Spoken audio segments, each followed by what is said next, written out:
Good day, I'm Stephen McHugh, and this is your JIS News for Wednesday, June 1. Operators of medium-sized enterprises with innovative products and services can now access up to $20 million in grant funding to take their businesses to the next level. The Development Bank of Jamaica, DBJ, is now accepting applications for its Innovation Grant Fund, IGF, until June 30. Applicants who meet the requirements will move on to Stage 2 of the process, where they will have access to a cadre of consultants to assist with completing their business proposals. The IGF is one of the products being offered through the DBJ's Boosting Innovation, Growth and Entrepreneurship Ecosystems Biggie project. Project manager Chris Brown says the aim is to assist businesses develop new ideas that will lead to expansion, increased revenue and employment creation. Jamaica is in a place where it's ripe for entrepreneurship, right? And DBJ wants businesses to consider how they can create impact not just for the country, but even their own businesses. Mr. Brown was speaking on JIS's current affairs program, Get the Facts. The full interview will be aired this Sunday inside Jamaica Magazine. The Transport Authority is reporting that by month's end, public passenger vehicle PPV operators and owners will be one step closer to accessing their gas relief funds. The authority has released a statement saying it is in the final stages of discussions with the Finance Ministry regarding the allocation of the gas relief funds to the public land transportation sector. The authority says it is now trying to develop an effective and transparent system for PPV operators to apply for and access the gas grants. In March, Finance Minister Nigel Clark announced the provision of $25,000 in gas relief grants for PPV operators to cushion the increasing cost of fuel. The program, which will cost the state $600 million, forms part of government's overall social assistance support of $3.7 billion. $298 million will be spent this year to transform urban spaces under the Paint the City initiative. Minister of Local Government and Rural Development, Desmond McKenzie, made the disclosure recently during his contribution to the sectoral debate in Parliament. Minister McKenzie says the program will involve significant work to beautify and upgrade town centres. Among the areas to benefit are Brownstown, St. Anne, Lucy Hanover, and Harbourview in St. Andrew.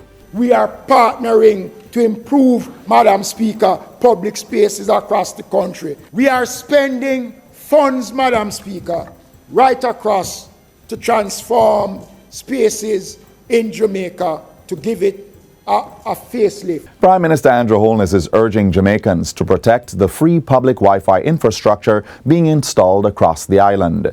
He says it is important to remember that it is taxpayers who will bear the cost to repair and replace damaged Wi-Fi equipment. If you destroy things that governments provide, you are destroying your taxes. I've seen the reports that we have put up the wireless transmitters and they have either been destroyed or stolen, wasting the public's resources but depriving you of the opportunity of connecting to the internet. These equipment are very expensive. So as we make this publicly available, I make an appeal to the citizens of the area to protect the equipment and be conscious of its value to you and your children. Prime Minister Holness made the call as he launched free public Wi-Fi along Olympic Way and at the Seaward Primary and Junior High School in West Central St. Andrew last week. Government is strengthening Jamaica's international aviation affairs through integral partnerships. Prime Minister Andrew Holness has launched Jamaica's candidature to Part 3 of the International Civil Aviation Organization ICAO Council for the 2022 to 2025 triennial. In his virtual address at the launch held at the Ministry of Foreign Affairs and Foreign Trade, he argued that Jamaica had the competence to offer valuable support to the global aviation industry. Another notable achievement has been Jamaica's leadership and vanguard contributions to the UN and ICAO climate change initiatives, with the country being invited to the UN Framework Convention on Climate Change's Conference of the Parties COP to showcase the progress of our airport gate electrification pilot project.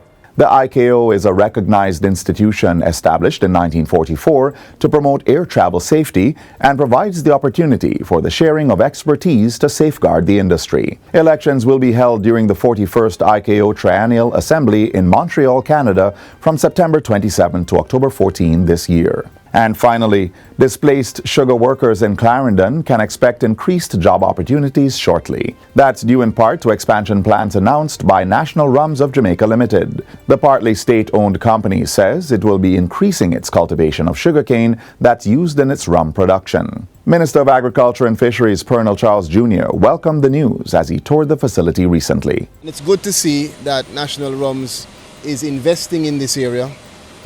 They have advised me that they are looking towards a doubling of their own cultivation of cane, which would also mean a doubling of employment. And that's it for JIS News Today. I'm Stephen McHugh.